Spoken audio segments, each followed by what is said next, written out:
Hi everybody, welcome back to my channel, or welcome if you're new. My name is Sam, and in today's video, let's wrap up March and talk about the books that I read this month. March was not a great month, both reading-wise and personal-wise.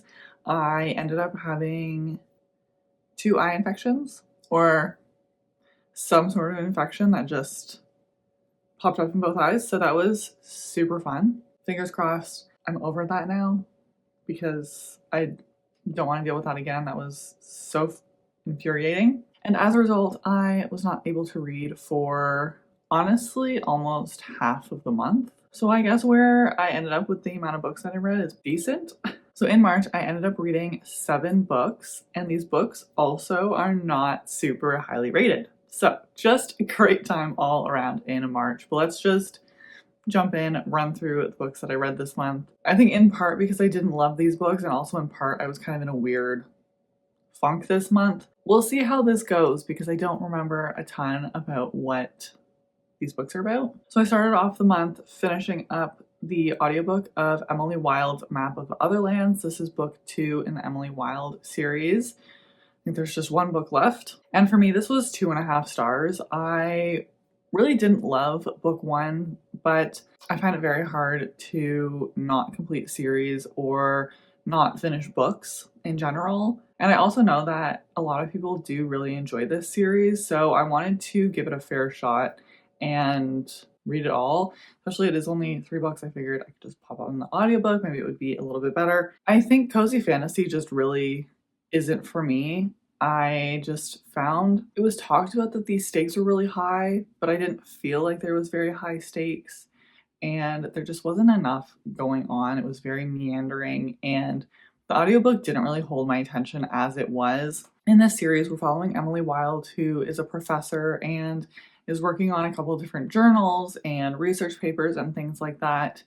And so in this book, she is writing another journal, and it's formatted as like an academic text. So there are footnotes in the physical version of this, and when I was listening to it, it really just felt like I was listening to somebody read a textbook to me, and it just was not engaging or keeping my attention at all. So honestly, I couldn't even tell you a lot of what happened in this book because my mind was just off somewhere else, not engaged in the story at all. I'm waiting for my hold of book 3 to be ready, so you can listen to that through the library. The next 2 books are in a reading vlog that I did this past month. I will link that up in the cards. But the next book that I read was How to End a Love Story by Yulin Kwong, and I ended up rating this 3 stars. I was really intrigued to read this because Yulin Kwong is doing the script for Emily Henry's movie, I think People We Meet on Vacation. So I was intrigued to see what this book is about, see what her writing is like. I know that a lot of people really enjoy this story, and I can see why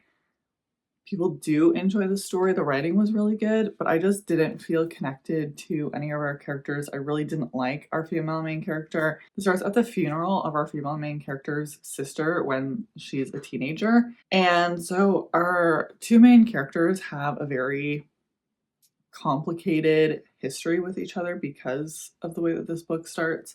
And so I felt like there should have been more tension or animosity between our characters, and I felt like they got over that or didn't really discuss that at all kind of when they should have. And I just kind of felt like they breezed past everything really quickly. It was just a very strange situation to me, and I feel like there could have been a lot more to do with that. I also found the spice or some of the like romantic scenes to be extremely cringy, very uncomfortable. I just really, did not like this story or the characters. It just really didn't work for me. This book also is written in 3rd person, which I don't think that I've read a contemporary romance written in 3rd person before, although I could be wrong, just nothing is coming to mind right now. And I feel like with the way that it was written, it felt a little bit impersonal and distant. Unfortunately, this did not work for me, but glad to have another book off my physical TBR. The next book that I read was the best book of the month, and that is Before I Let Go by Kennedy Bryan. I ended up rating this 4.5 stars.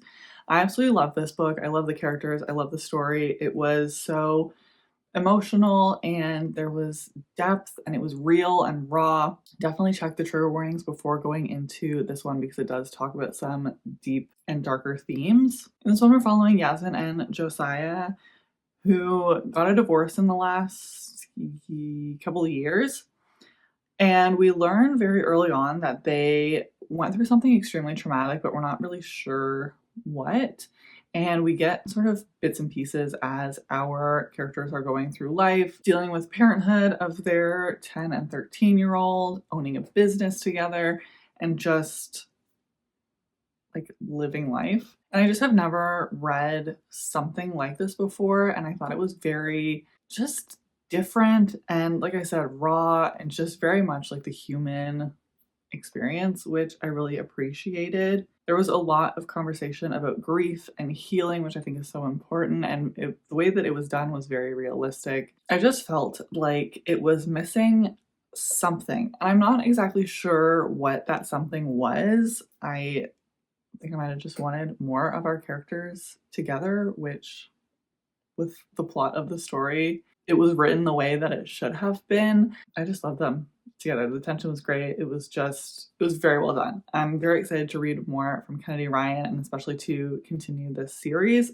We learned about the things that are going on in Yasmin's friends' lives and sort of where their books are going to go. The next book that I read was Autobiography by Christina Lauren. I ended up rating this 3 stars, and I really don't know my feelings about this book or how to even talk about this book. In this one, we're following our main character who is bi and living in Utah and very much a religious town that he is living in that his parents have moved him into, and him and his friend join this high school like literature class in which they're supposed to be writing a book in a semester. This is definitely very different to what I expected going into it, but this is an LGBT story and I think the messaging in this is really important. It's very much like a coming of age, but our main character is very comfortable with himself and knows kind of who he is. Our characters are all 18, getting ready to leave high school and move on to university or whatever is coming next for them. I just didn't love any of our main characters, and to me it felt very juvenile, and I don't know if that's just because it is like a teen book, even though it does deal with some adult themes. I do think that it had some very good and important themes about like being true to yourself and LGBTQ plus relationships and navigating that with religious beliefs in a very religious town. It really brought up a lot of big questions in the book that I think people could relate to. But I don't have experience with any of the themes directly in this book, so that's all I'm really going to say about this one. I did enjoy my reading experience and I wanted to pick it up, but it was just middle of the road for me because I didn't fully connect to any of our characters in really any way. So the next book that I read this month was another audiobook, and that is Finley Donovan Digs Her Own Grave by Elle Cosimano. I find it really funny that I really disliked the first book in this series, and ever since I started listening to them, I've been having so much more fun. For this one, this was a 3.5 star for me. This one was probably one of my lesser favorites of the series. I think the narrator did a great job as always. I really enjoyed the different voices and accents that she does for each of the different characters. And the plot of these books is always just so ridiculous and funny. I'm always giggling when I'm listening to them. I just didn't fully love the plot of this one. I feel like there was less sleuthing in this one and investigation by our main characters than in some of the other books in this series, which is honestly what makes this books so much fun.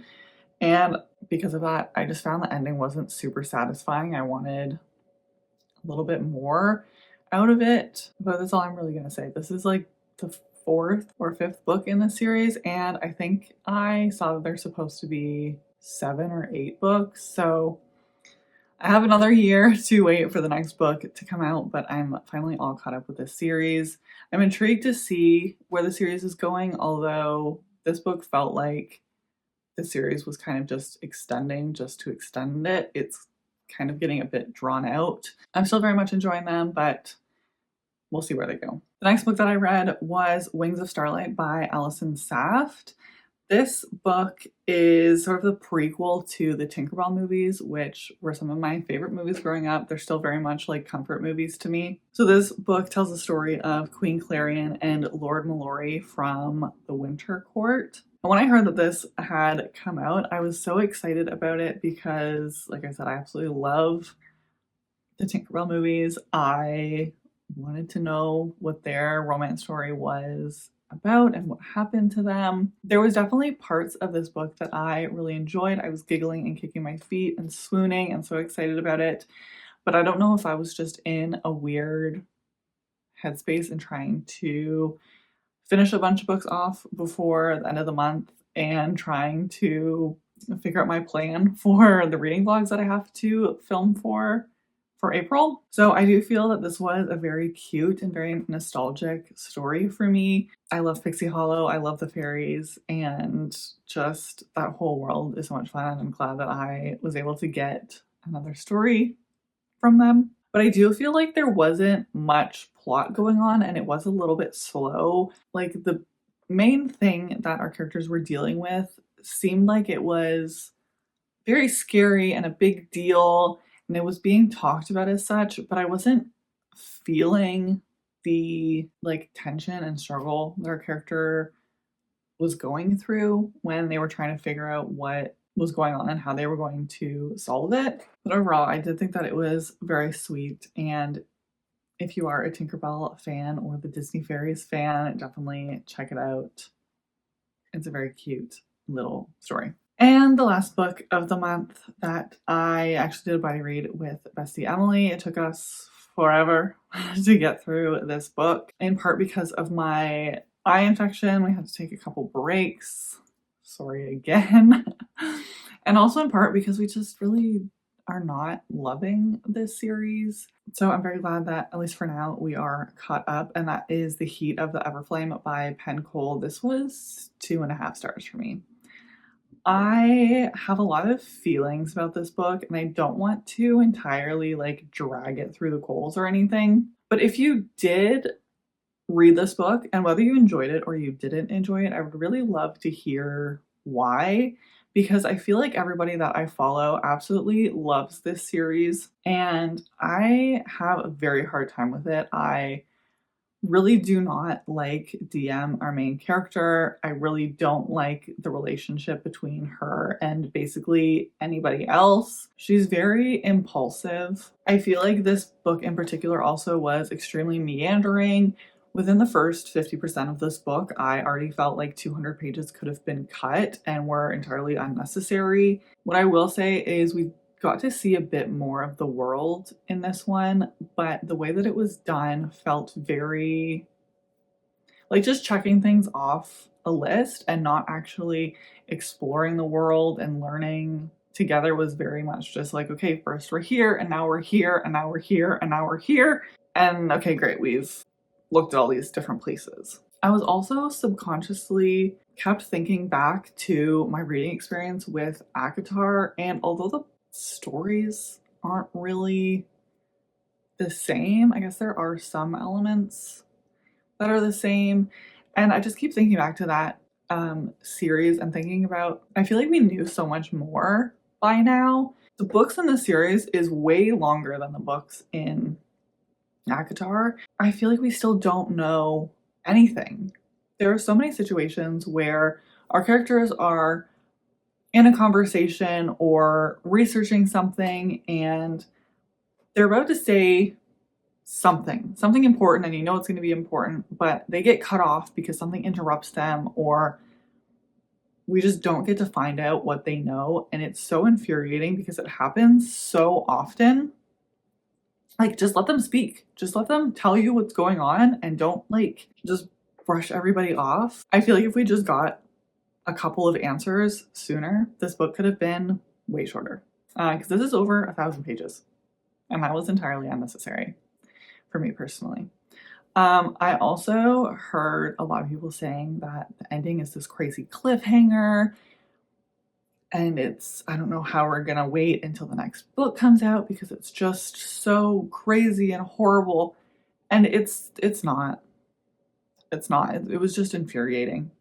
So I'm gonna just stop there because I don't know, this book makes me just irrationally irritated. And I really wish that it didn't. I wish that I was in the camp that loved this book, thought it was just the best ever, and I can't, unfortunately. So I will be reading book 4 because I have to know how this wraps up whenever it comes out. Yeah, like I said, if you read it, please let me know. If you enjoyed it, try to change my mind because, like I said, I would love to love this series. And if you didn't love it, commiserate with me. Let's talk about why. Let's discuss some of the holes and annoying pieces of this book. But that is the last book that I read in March. I'm really hoping that April is going to be a better reading month. Fingers crossed. Let me know down below what your favorite book was from March. I would love to chat with you. If you have read any of these books as well, let me know. If you did enjoy this video, please give it a like so that I know. I hope that you enjoy the rest of your week, and I'll see you in the next one. Bye.